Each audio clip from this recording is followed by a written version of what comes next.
Oh, man. You know what Nick Saban doesn't do? He doesn't lose to Vanderbilt.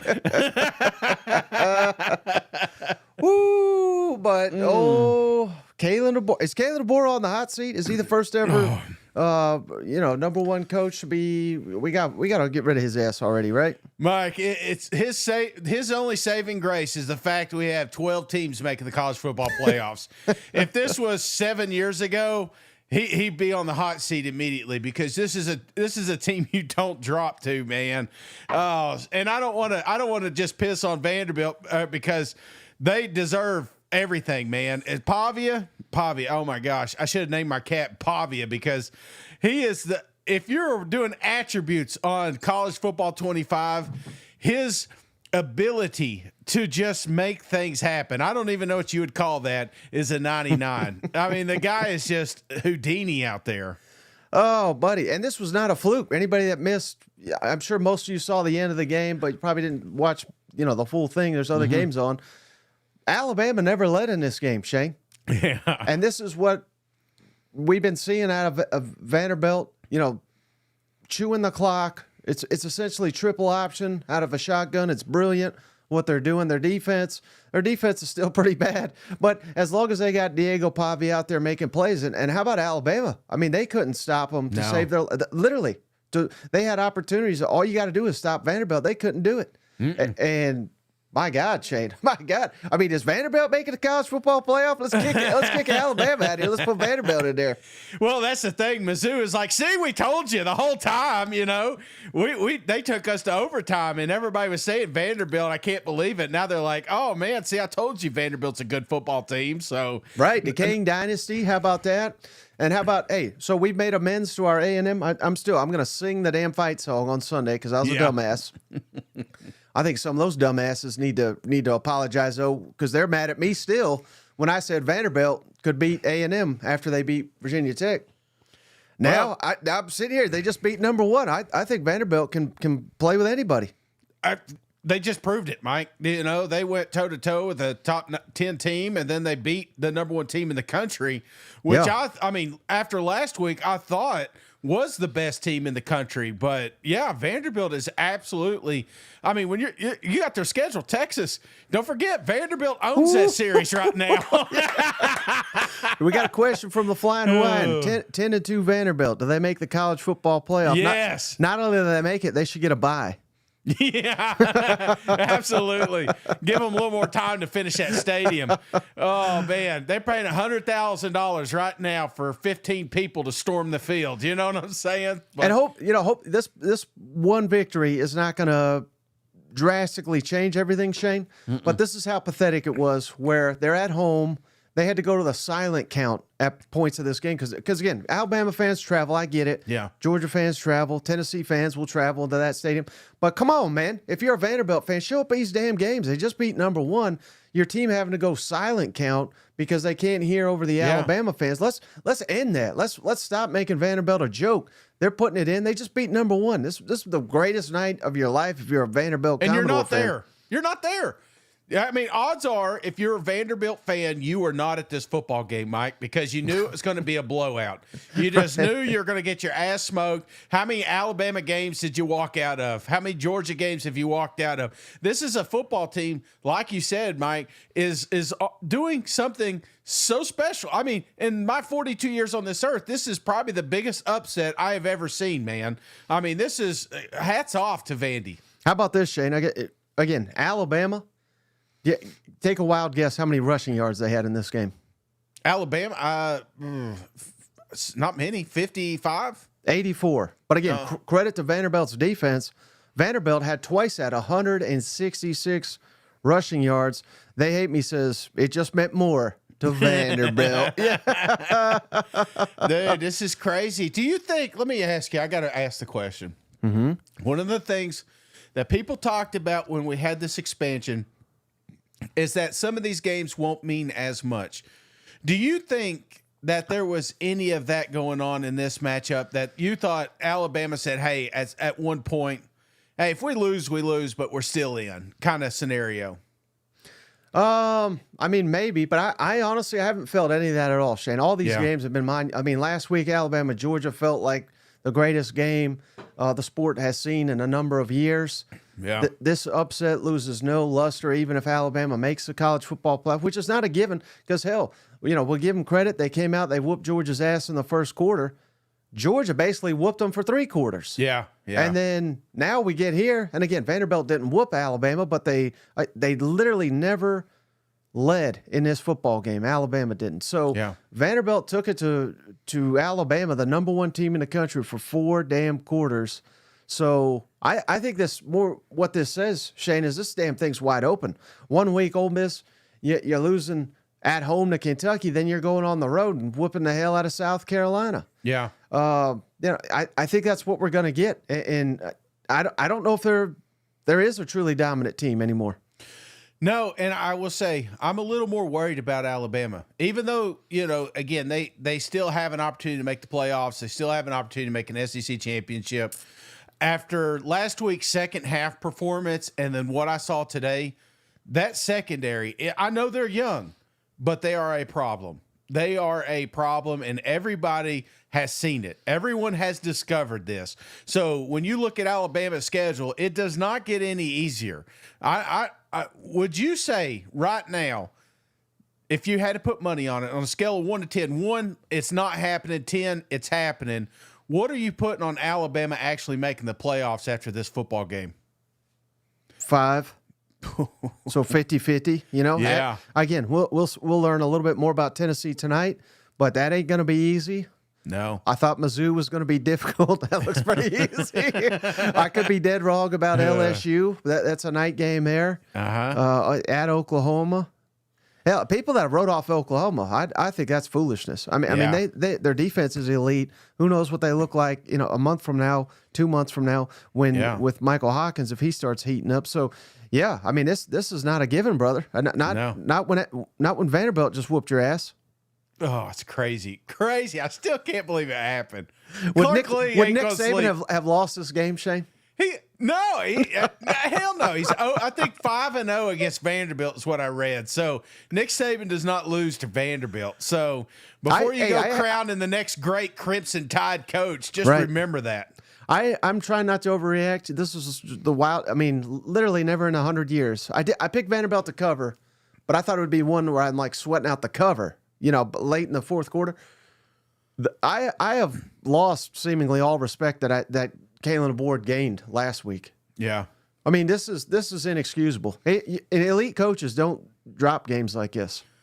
Nope. And this, like I said, this defense is a problem. And after tonight, Mike, I don't think they make the playoffs. I'm more like a 2 on that schedule. 2. I'm just out. And again, I'm not trying to give Vanderbilt all the credit here and then try to say, well, Bama didn't show up.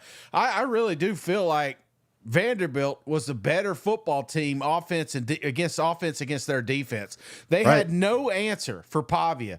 And I get this is an unusual offense. It's almost like you're preparing for the old Georgia Tech football game, but the kid just made a mockery of your secondary, and that's not the Crimson Tide I know. So do you think this will continue all season, or is this just fluke that we just saw number 1 lose to Vanderbilt? I mean, we're going to get season-long wild results like this? Mike, before we were video, we were radio, and probably people said, you know what? I could probably, if I had to pick one I could beat, I may be able to beat Mike, but not Shane in running. And then we went to video, and they saw me, and they're like, nah, Mike's going to be the problem. Shane would be pretty easy. That's where we're at right now. The video is out. The tape has been surfaced. We've seen where they had a problem second half of last week. I don't think that was a fluke. I don't think they just let go of the reins. I just feel like Georgia said, holy shit, why have we not been airing it out this whole football game? And then now you're seeing it with Vanderbilt. So every defense or offense they're going to face is going to put these cornerbacks on an island. Right. How about this, Shane? 26 first downs for Vanderbilt, only 17 for Alabama.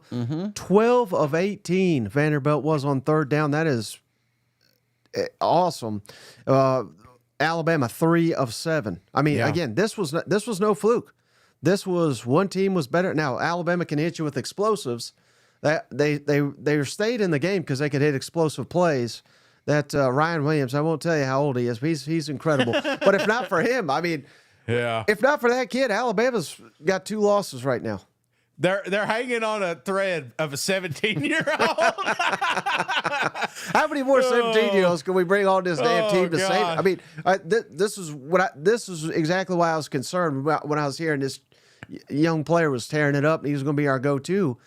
Yeah. Now, again, he's emerged. He may be the best damn player in the country for all I know. But also, that would, again, never have happened in the heyday of Nick Saban. This would have been a guy that was, third or fourth receiver making splash plays. Yeah. He is the offense now, him and Jalen Milroe. And it's without them, I don't know. This is troubling, Shane. Alabama can't run against Vanderbilt. That's the narrative. Alabama cannot run against they cannot get off the field on defense against Vanderbilt.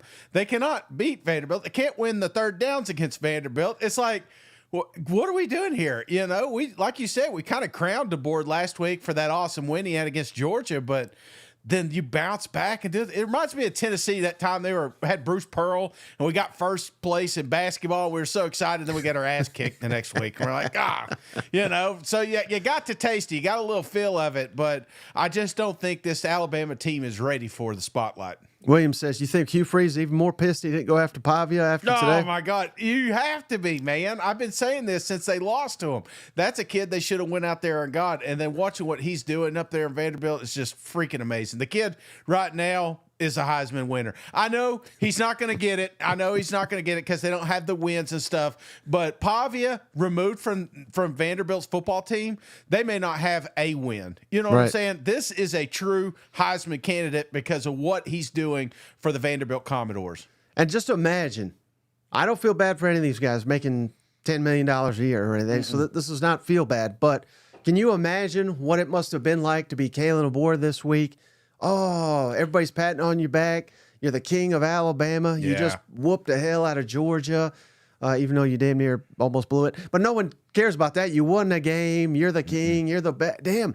People were legitimately saying they have upgraded from Nick Saban. Some dumbasses were saying that. And now it's going to go from, oh, my God, no one's going to talk to this man for the rest of the week. I can only imagine. I don't encourage any shenanigans, but you got to feel like, yard signs in his house or they're going to egg it or something. You know what I mean? Like, he's going to go through hell the next week losing to damn Vanderbilt. Man, so are my mentions, Mike. I am right now losing every single bet. Every bet. I said that Mizzou would win. I said that Ole Miss would lose. I said that Bama would win. And then I said Georgia would kill Auburn. This is where we're at right now. So I'm just putting Tennessee and Florida on notice right now because I have those programs winning as well. So, man, we may have 3 of these damn shows before the day's up, Mike. And I'm trying to think, Shane, I'm trying to rack my brain in the history of this show. Yeah. Not that we've been doing this, super long or anything, but